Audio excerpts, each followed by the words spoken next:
بسم الله الرحمن الرحيم، والصلاة والسلام على أشرف المرسلين سيدنا محمد وعلى آله وصحبه أجمعين. النهاردة يا جماعة هعمل لكم أكلة حلوة خالص وهي بامية. أنا حطيت هنا كلوة، وطبعا حتة كده بيقولوا عليها عندنا نهدة مثلا. تمام، شايفين يا جماعة البصلة، عدد بصلة مفرومة واحدة بس طبعا، والكلوة والنهدة. تمام، شايفين يا جماعة اهو البصلة بتتحمر معانا. على فكرة النور بيقطع ساعتين عندي، فانا عايزة اعمل بسرعة قبل النور ما يقطع. انا يعني اوريدي مجهزة كل حاجة، يعني حاجة الخضار والطماطم وكل حاجة كل حاجة عاملاها عشان ما اخدش وقت في الطبخ.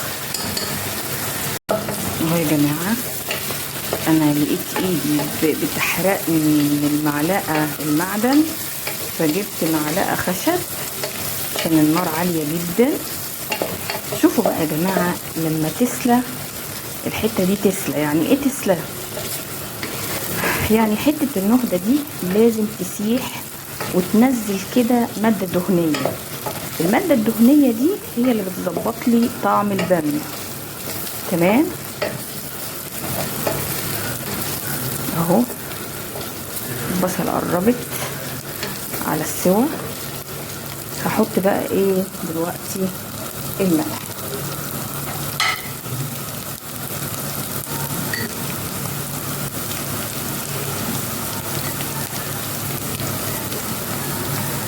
نحط حته كده، حته ملح مثلا ولتكن معلقه صغيره من معالق الشاي تقديرا يعني. ولو احتاجت الطبخه عادي انت ممكن تحطي لها الملح بتاعها. انا عن نفسي لما الاكل بيحتاج ملح فبحط له. احسن حاجه ان الطبيخ بتاعك ما يبقاش حادق، لان الحادق علاجه بيبقى صعب شويه. لكن لما بيبقى مثلا عادم ما فيهوش ملح، لا بيبقى فيه ايه امل ان انت تحطي ايه ملح وتحدقيه. بقى الناس اللي بتحدق الاكل عندهم بقى في حاجه انا بعملها، يمكن في بعض من الستات تعرفها.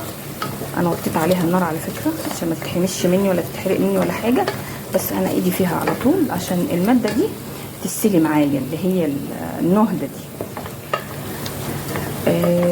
ان انا بحط نص بطاطسايه او ربع بطاطسايه مقشره، احطها في اي اكل انا بعمله، سواء شوربه حدقت مني ملحت مني يعني، او طبيخ او خضار، اي نوع خضار انت بتعمليه، فهي بتبقى ايه حدقت معاكي. على فكره انا نسيت احط قرنين فلفل فهحطهم دلوقتي.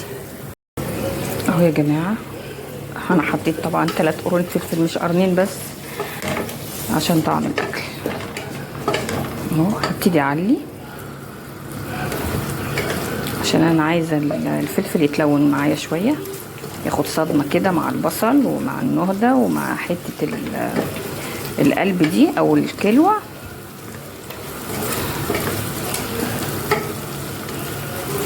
اهو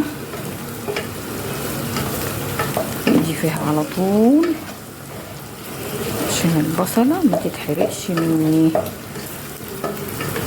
شايفين الريحه يا جماعه؟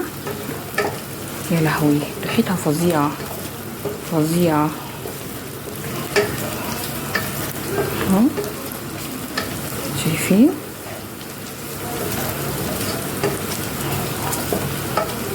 البصل خلاص قربت تحمر معايا، والفلفل شكله الى نوعا ما ان هو اتغير شويه اهو، بس اللون الاخضر ده مع البصله ومع القلب ومع النهده شكله حلو قوي يا جماعه بجد.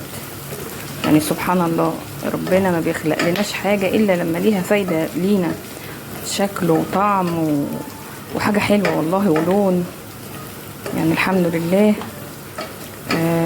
على كل النعم اللي بيديها لنا ربنا دي. طيب كده تمام، هبتدي بقى انزل عليها بعصير الطماطم اهو. فين يا جماعه؟ اهو انا نزلت كده ايه بعصير الطماطم كله. خلاص بس كده هقلبها بس. انا كده قلبتهم وهعلي عليهم وهغطي عليهم يتسبكوا مع بعض، وبعدين هنشوف البامية هنعمل فيها ايه. شوفوا بقى يا جماعة، اتسبكت الطماطم بتاعت البامية، التقلية بتاعت البامية اتسبكت وتمام التمام، ولون الفلفل اتغير اهو زي ما انتوا شايفين. هنزل عليها دلوقتي بالبامية اهو. شايفين يا جماعة تجانس البامية الخضراء ما شاء الله. اول زرعة دي في الصيف زرعة البامية. شايفين يا جماعة ما شاء الله، اللهم بارك. بامية شكلها جميل. الله على نعمة ربنا، الله الله على نعمة ربنا. هغطي عليها الحلة وهسيبها تاخد غلوتين وهتبقى خلاص هي كده استوت وتمام التمام.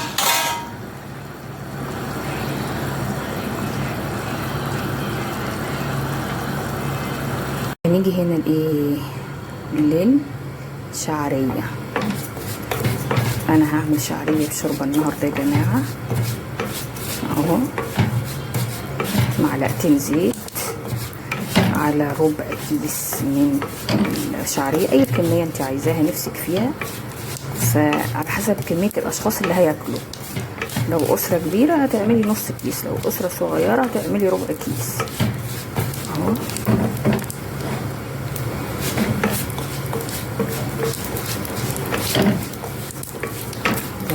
هتبتدي تغير معانا. طيب انا هحمرها، وبعد ما احمرها هوريها لكم اهو يا جماعة. شايفين اللون الذهبي؟ انا طشيته بشوية الشوربة وهنزل عليه بشوربة كمان.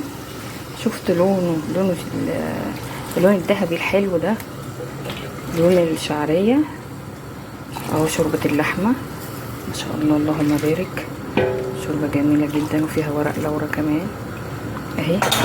خلاص كده انا عملت بامية وعملت لحمة وعملت شعرية، وفاضل بقى ايه؟ الرز. شايفين يا جماعة؟ بصوا الفرق. شايفين ذهب ازاي؟ حتى سبحان الله وهي في الشوربة برضو لونها ذهبي اهو. سيبها بقى ايه تستوي معانا ونشوف هنعمل الرز دلوقتي، عشان هو اللي فاضل قبل النور ما يقطع، على طول. شايفين يا جماعة؟ شايفين البامية ما شاء الله بتتسبك ازاي وهي على البوتاجاز اهو. شايفين ما شاء الله قربت تستوي معانا يا جماعة. انا حطيت 6 معالق زيت عشان احمر الرز تمام، وهنزل كده بيصفت عليا ما شاء الله. يعني العيب الوحيد في الحر ان مش المطبخ بس اللي حر يعني، والجو حر طبعا، وانتوا عارفين اليومين دول نار طبعا. الجو ما شاء الله يعني درجة الحرارة في الصعيد 50. فكمان بيصفت علينا ايه؟ الزيت بقى، الزيت والسمنة يعني. كلنا الجنة ستات البيوت والأمهات دول والله بجد لهم الجنة يا جماعة. يعني أمهاتنا زمان سبحان الله، يعني البنوتة بتبقى دلوعة في بيت أبوها متعملش حاجة إلا بمزاجها. يعني هي لو حبت تدخل المطبخ تعمل حاجة أو حبت تتعلم طبخة فبمزاجها، يعني تتعلمها بمزاجها. لكن أمهاتنا كانوا بيعملوا كل حاجة وحدهم. يعني تخيلوا معايا ان اللي انا بعمله دلوقتي امي هي اللي كانت بتعمله، جدتي هي اللي كانت بتعمله. يعني بصراحة ليهم الجنة فعلا. الناس دي شقيت وتعبت وطلعت جيل صالح ربت بنات واولاد وعلمتهم ووصلتهم لشهايد عالية، وتعبت. يعني تخيلوا انها في الشتاء بتقف في المطبخ وهي بردانة وهي بتعمل الاكل، وفي الحر برضو. يعني الحر يمكن اصعب شيء، اصعب من الشتاء. يعني في الحر محدش يطيق الوقفة يا جماعة في المطبخ، وخصوصا في الايام اللي احنا فيها دي، الايام الحر فعلا، يعني اللي فيها فعلا الواحد ما يقدرش يقف في المطبخ ساعتين مثلا او ساعة ونص يطبخ، ما يقدرش. بس هنعمل ايه؟ احنا مجبرين اننا بنعمل كده لولادنا، فلذات اجدادنا، عشان نريحهم. ودي رسالة وكل ام بتبقى عليها، كل ام كده. ويمكن ربنا سبحانه وتعالى رب العالمين خلقنا عشان كده، خلقنا عشان نتحمل، وعشان دي رسالة. جيل بيسلم جيل وأجيال بيسلم أجيال. فأنا عايزة أقول حاجة، عايزة أقول إن أمهاتنا ربنا يكون في عونهم، لأن الوقت اللي كانوا فيه أو العصر اللي كانوا فيه ما كانش عندهم التكنولوجيا اللي احنا فيها دلوقتي، أو النت، أو الزمن اللي احنا عايشين فيه اللي هو كل حاجة ميسرة لينا. لا، زمان ما كانش في حاجات كتير يعني متوفرة، ومع ذلك كانوا كل حاجة بيعملوها على أكمل وجه، ومفيش حاجة كانت بتبقى ناقصاهم بصراحة. يعني أنا بقول دول يعني ليهم الجنة، ربنا يكون في عونهم. يعني احنا لو رجعنا مثلا لأزمنة فاتت قوي قوي، يعني مثلا سنة 50 مثلا، ما كانش يمكن دخل التليفون مصر، فالناس كانت بتتواصل ازاي مع بعضيها الا انهم يروحوا لبعض. ودي حاجة حلوة على فكرة، ان الناس تشوف بعض ويبقى في تواصل، مش دلوقتي اننا بنسلم على بعض وبنعرف اخبار بعض عن طريق التليفون. هو دلوقتي مفيش بيت مفيهوش نت، كل بيت فيه نت، فاصبح العلاقات بتاعتنا بالتليفون فقط لا غير. تمام. فهم زمانهم برضو ما كانش فيه الحاجات دي، بس كانوا زمانهم زمن بركة وزمن حلو وزمن جميل وزمن مش هيتعوض ابدا يا جماعة. يعني انا احيانا بقول يا ريتني كنت اتواجدت في الزمن بتاعهم، عشان كان زمن كانت الناس بتحس بالوقت حتى فيه. يعني دلوقتي اليوم بيجري، تحس انه اليوم بقي ساعة او ساعتين، الليل بيجري بسرعة، وتلاقي الصبح صبح خلاص، الظهر يأذن وبعديه العصر وبعديه المغرب وبعديه العشاء. يعني مفيش بركة في الزمن ولا في الوقت ولا في العمر ولا في اي حاجة خالص. يعني احنا بنلاقي نفسنا كبرنا بسرعة من غير ما نحس بنفسنا ولا بالوقت ولا بالزمن، ودي من قلة البركة اللي في حياتنا.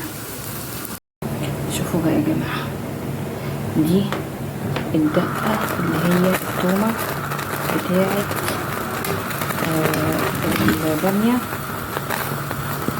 بقى يا جماعة. شوفوا الشعرية خلاص استوت، انا بقى ايه هحط لها بقى ايه شوية دقة من دقة التوم كده كفاية قوي. تمام، دي دقة التوم. هاجي هنا البامية هي بتستوي على النار، انا وطيت عليها، هبتدي احط ايه كل الدقة كلها بتاعتي انا حطيتها. وبقى يا جماعة شوية الدقة دول هنزل عليهم شوية تقلية بالبامية بس ما حصلوش، شايفين ما شاء الله اللهم بارك. واروح ادايرهم بقى في ايه في الحلة اهو زي ما انتوا شايفين اهو. نزلت عليهم سهلة خالص، نزلت عليهم بالدقة بتاعة التومة، وهعلي عليها النار عشان تاخد لها غلوتين وخلاص كده يكون ايه البامية استوت عندي والشعرية استوت عندي.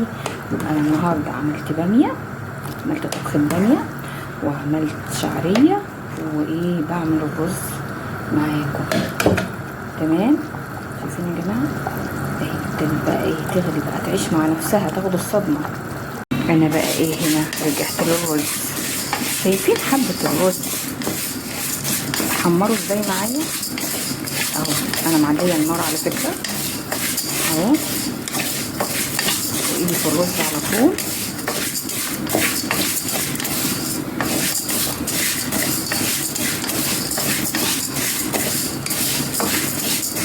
طبعا شويه الرز دول حمرتهم ليه؟ حمرتهم الاول عشان الرز بتاعي يبقى متفلفل، وهنزل على باقي كميه الرز اللي انا عايزه ايه احمرها مع الشويه دول. يعني انا لسه عندي كمان رز احمره مع الشويه دول. تمام، عشان يبقى الرز ايه رز مفلفل زي ما بيقولوا. خلاص كله قرب كده معانا.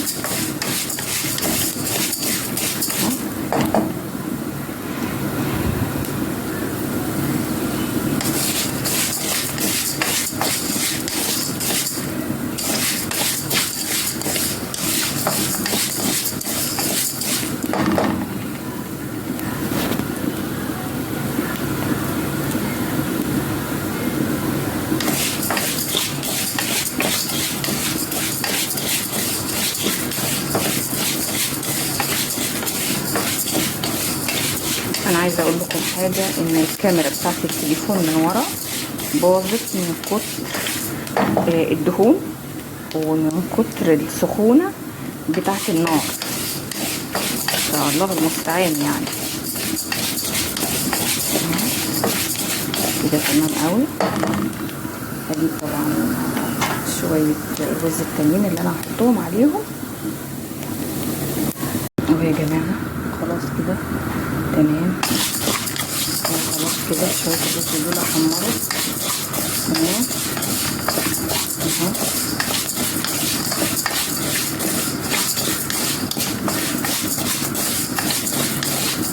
الكل مغير معايا ازاي.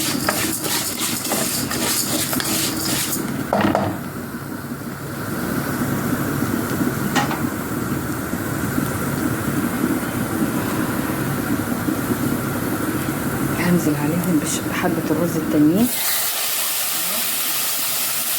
شوفوا يا جماعة الأصفر مع الأبيض ما شاء الله ما شاء الله. ربنا حلو أوي يا جماعة، بجد والله ربنا حلو أوي. ربنا دونها نعمة يا رب علينا يا رب. خاصة من الزواج يا رب العالمين. اللهم لك الحمد يا رب على هذه النعم الكثيرة اللي احنا فيها، وغيرنا مش لاقيه. يعني غيرنا مش حاسس بحلاوة الدنيا ولا طعم الدنيا. وانتوا عارفين انا اقصد ايه، انتوا عارفين انا اقصد مين الكلام ده.